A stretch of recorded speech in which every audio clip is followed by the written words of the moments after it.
In this video, I'm going to show you one of my favorite AI tools, apart from AI subtitles. This is the next one I use all the time. So this AI tool can auto-adjust the length of the music. So you can decide if it's going to be 30 seconds, 45, 1 minute, 1.5, whatever. You need to go to the Inspector tab here and scroll down.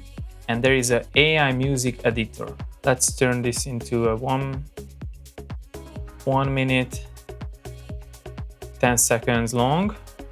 Let's see. But there's only one cut, no, 2 cuts in this one. Didn't hear anything. And there is a second one.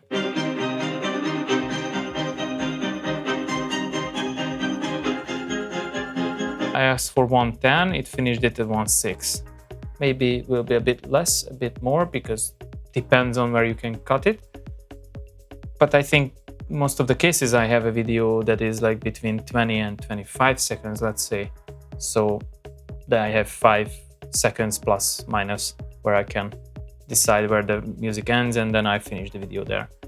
So for that reason, I would say it works most of the time, because I'm not really tied to 1 second, you know. So there is a bit of flexibility in where do I start and how do I finish and what time I finish the video. That's it for this video. I think this AI music editor is really useful. I recommend using it, and it will definitely speed up your workflow because it's just 1 click. And I have a few AI tools I use in Davinci, and they make my edits much faster.